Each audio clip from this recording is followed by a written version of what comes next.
결국 우리 한동훈 씨는 친윤계도 싫어하고 반윤계도 싫어하는 인물이 돼버린 거예요. 그래서 이것은 어쨌든 비상계엄이나 여러 가지 이 당시 사건에 대한 찬반 여부와 별개로 어쨌든 이제 범보수 인물이니까 저도 좀 욕하기 좀 조심스럽네요. 지금 본인이 정치인으로 입문하게 된 행적 자체가 다른 사람도 아니고 당신이 이거를 배신했으면은 안 됐는데 이런 거에 대한 여론이 어느 정도 있을 수밖에 없었다. 근데 여기서 이제 또 논란이 멈추지 않습니다. 우리가 이제 또 여기서 그 난가 여사라고 불리는 나경원 씨 얘기를 또 해줘야 되는데 5선 의원이시고 당내에서 중진이라고 평가받는 굉장히 영향력이 있는 국회의원이에요. 2024년 당시에 전당대회에서 이전에 2019년에 패스트트랙이라고 하는 사건에서 소위 말하는 빠루를 들고 국회의사당을 이제 점거하는 사건이 있었는데 이때 당시에 나경원 우리 국민의힘 의원이 빠루를 들고 선봉에 서거든요. 근데 이거로 인해서 법정에 서게 돼요. 그 유죄 판결이 난 걸로 알고 있는데 그때 당시만 해도 이 사건에 대한 판결이 진행 중인데 이것에 대한 공소 취소를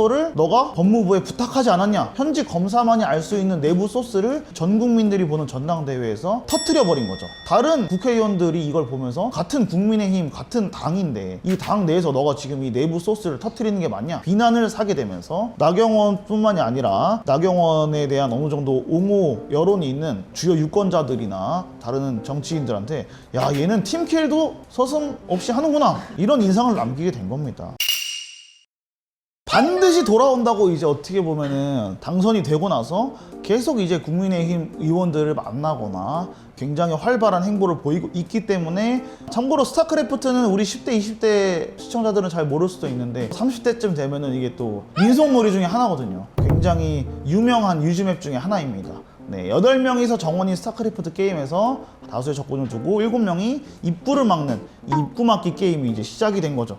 이제 여기는 이제 아군이고 좌측 아래에 있는 이제 수많은 적군이 이제 한동훈이죠. 한동훈 씨가 굉장히 팬이 많아요. 인물 카드 보여주면서 설명하도록 이어나가도록 하겠습니다. 최근의 행보들을 보면서 7명의 인물을 추려봤습니다. 자, 첫 번째 우리 장동혁 당대표입니다. 영구 복당 금지를 최근에 당원으로 규정한다고 하는 마인을 열심히 깔려고 좀 준비를 하고 계시고 선거가 끝나고 나서 무소속 의원이던 한동훈 후보를 몇 명의 의원이나 당직자들이 선거 운동을 도왔다 이런 것을 빌미로 해서 신한계라고 분류되는 의원이나 당직자들을 상대로 징계 순회를 하고 계십니다. 사실 목소리가 벌처랑 비슷해요. 쌀그라이 엄마이 이거잖아요. 장동혁 것입니다. 자, 두 번째 인물 볼까요? 역시 이 인물이 안 나올 수 없습니다. 온갖 유튜버와 온갖 SNS에서 한동훈 얘기만 나오면 바로 침을 뱉는 우리 장해찬 전 국민의힘 청년 최고위원이 계시죠. 한동훈이 왕자병에서 못 깨어나오고 있다. 재밌는 말씀을 또 하셨네요. 그리고 한동훈은 주적 체급도 안 된다. 알량한 팬덤 없고 당을 시끄럽게 한 평당원일 뿐. 20대 지지율은 일관되게 0 아니면 1. 오히려 60대, 70대 여성층에게 어필된다. 한동훈이 당선되면은 내가 삭발한다. 내가 삭발하고 공중제비 헤드스핀이라도 하겠다. 굉장히 센 말을 하셨어요. 시즈탱크가 시즈 모드를 펼친 거죠. 야호. 한동훈 국민의힘에 얼씬도 하지 말라. 그리고 이때 또 불거진 또 논란이 하나가 있습니다. 계엄 당시에 많은 민주당 의원들이 국회의결로 반대 계엄 무효 선언을 하려고 국회의사당으로 모이는 중이었어요. 안철수 씨가 이렇게 하면서 한동훈 씨를 굉장히 많이 저격했습니다. 저 안철수는 한동훈 의원의 국민의힘 복당을 공식적으로 반대합니다. 저는 추경호 시장 재판에 증인으로 출석해서 2024년 12월 3일 밤에 제가 직접 듣고 확인한 사실을 그대로 증언했습니다. 그런데 한동훈 의원은 마치 제가 왜곡과 선동을 한 것처럼 몰아갔습니다. 사실을 사실대로 말한 증언을 허위로 둔갑시키는 것이야말로 명백한 허위사실 유포이자 명예훼손입니다. 열심히 공격을 하시는 것 같고 이런 말씀도 하시거든요. 상당 생각하면은 응원하겠다. 근데 이거 그 안철수 씨가 정치인으로 어떻게 살았는지 아는 사람 입장이면 이거는 거의 뭐 저주죠. 한 10년 20년 동안 개고생해라 그냥 너는. 다른 사람도 아니고 안철수가 이렇게 얘기하면은 지금 이거는 무당이 지금 저주군 내린 거라고 봐도 무방합니다. 네 번째 우리 나경원 씨는 제가 특별히 사라 캐리건으로 골랐습니다. 스탄의 유명한 이 근접 딜러고 이 빠르를 들고 있는 멋있는 모습 제가 가져왔는데 아시다시피 나경원은 지금 이 한동훈 복당 사태에 대해서 크게 공격적인 태도를 취하고 있지는 않습니다만 아무래도 원한이 깊을 수밖에 없죠. 나경원이 뒤에서 공소 취소를 부탁을 했건 뭘 했건 이게 한동훈이 대놓고 이제 폭로를 하게 되면서 비판적 여론을 가질 수밖에 없는 것 같습니다. 자, 그리고 우리 이제 친윤계의 딱딱이 김민수 최고위원이 나옵니다. 대표적인 친윤계 국회의원으로 알려져 있고 친한계 의원들이 지방선거 당시에 한동훈 무소속 후보를 도와준 걸 두고 제정신인가 이런 말을 합니다. 계엄은 내란이 아니다 라고 직접적으로 말을 할 정도로 12.3 계엄령 사태에 대해서 굉장히 이제 윤석열 대통령 전 대통령에게 굉장히 옹호적인 입장을 가지고 있는 분입니다. 자, 우리 김재원 씨는 그냥 오버로드 닮아가지고 넣었는데요. 아무런 도움 안 됩니다. 사실 오버로드는 입구막혀서 아무런 도움 안 되는데 굉장히 모범 스탠스를 취하고 계세요. 참고로 이 밑에 코멘트는 무슨 말이냐면은 한동훈이 자기 스스로의 국민의힘 복당을 두고 장강의 흐름이라고 합니다. 모든 강들이 장강으로 모이는 것과 같이 어쩔 수 없는 이 운명의 데스티니입니다 이렇게 얘기했는데 장강은 굉장히 길고 험하니까 이걸 반대하는 건 스탠스는 아니죠. 반대하는 스탠스는 아닌데 한참 더 기다려야 된다 관망하는 스탠스를 취했는데 추후에는 또 한동훈 의원하고 만남을 가진 것으로 알고 있습니다. 그래서 굉장히 애매모호한 스탠스의 또 오버로드시이고 국민의힘 쪽의 원로들 중에 또 한동훈 씨를 저격하는 사람들이 그렇게 많습니다. 그래서 우리 홍준표 씨가 그럽니다. 한동훈은 이 땅에 보수 괴멸을 2번이나 시킨 사람. 이게 무슨 말이냐면은 박근혜 최순실 특검 게이트 때 이미 현장 검사로서 어느 정도 영향력을 끼쳤기 때문에 그런 거고 탄핵 당시에도 결국 최종적으로 찬성을 했기 때문에 이런 말인데요.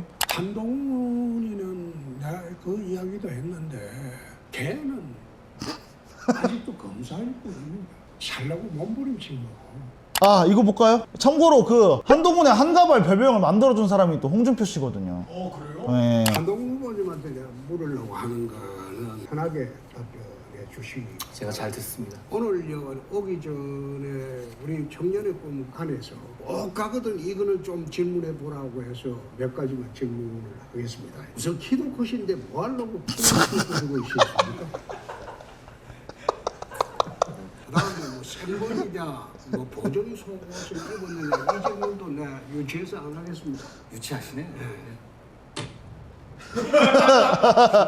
방금 한 게 그거죠. 이제 가발선 이렇게 해가지고 이제 이때부터 우리가 이제 한동훈 씨를 조롱하는 이제 호칭으로 이제 한가발이라는 별명이 탄생했다는 점. 한동훈 우리 의원은 입구 막기를 어떻게 지금 뚫으려고 하는가 간략하게 한번 정리를 해볼게요. 무조건적인 1화는 지금 한동훈 씨하고 굉장히 많은 대립각을 보이는 장동혁 당대표가 물러나는 게 한동훈 씨에게 굉장히 유리한 일일 겁니다. 그러나 우리가 알고 있는 바대로 최근에 계속해서 장동혁 당대표를 두고 일부 의원들이 물러나라 얘기를 했지만 이런 것들이 지금 어느 정도 소강 상태에 접어들었고 이전에 이준석 전 당대표와 같은 방식으로 확정적인 유죄 판결이 아닌데 억지로 이거를 당대표를 내리면 내릴수록 국민의힘 입장에서는 정당으로서의 공신력을 잃게 되는 거라고 생각이 듭니다. 그래서 이러지 않을 가능성이 높고 그래서 지금 사실상의 메인 전략은 최대한 국민의힘 당 내에서 자신의 아군을 많이 만들면 되는 거예요. 스타크래프트 유즈맵도 굉장히 유사한 게 이 7명이 입구 막는데 한 명이 트롤링하면 끝나거든요.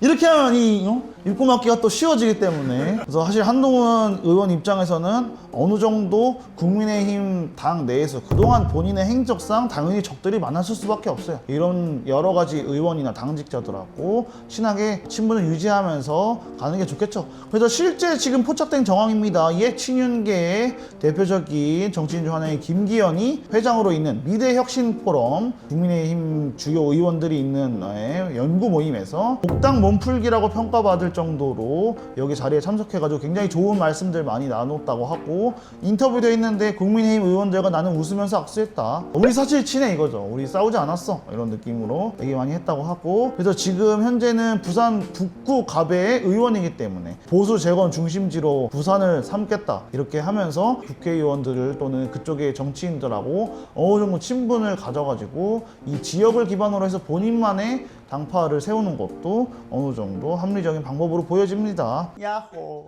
저는 이 영상에 대해서 중립적인 스탠스를 취할 필요는 있다고 생각합니다. 그러나 다만 팩트는 한동훈 씨를 이렇게 많은 국민의힘 의원이 싫어하는 거는 어느 정도 본인의 정치인으로서의 행보에 좀 필수 불가결했다. 그러나 이제 와서는 한동훈 씨가 무소속인데도 보궐선거에서 당선이 됐다는 건 전국적으로 한동훈 의원을 지지하는 사람들이 많다. 그렇게 이해를 좀 해주셨으면 좋겠고, 그런 의미에서 국민의힘 입장은 너무 내부적인 싸움에 집중을 하시는 게 아닌가 싶어요. 아까도 말씀드렸다시피 한관위 해체도 해야 되고, 우리가 안규백도 탄핵 한번 시켜야 되고, 우리 시원하게 얘기하자고요. 법사위원장 논란도 어떻게든 지금 종결을 시켜야 되고 해야 될 길이 정말 많은데, 한동훈 입당을 반대한다면서 지금 기자회견을 하거나 좀 적당한가? 적합한가? 2028년 총선까지 이렇게 과연 하실 건가? 저는 어느 정도 한동훈 씨가 정말 이 정도로 국민의힘 복당을 뭐 원한다, 이토록 간절하다 라고 하면은, 국민적인 여론이 그렇게 받아들여진다 라고 하면은 하는 것도 나쁘지 않고, 뭐 만약에 안 된다고 하면은 뭐 여기서는 더 드릴 말씀이 없지만 이제 그만들 좀 싸워라. 당장 28년 총선, 앞으로의 대선에서 이 이재명이 벌려놓은 이 말도 안 되는 일들을 수습하고 헤쳐나가야 되는 국민의 입장에서는 어느 정도 타협점을 찾아야 될 필요가 있지 않나, 이런 생각을 하게 됩니다. 그만들 좀 싸우고 우리가 당장 해야 될 일들을 국민의 의원들이 좀 많이 진행을 해주셨으면 좋겠다.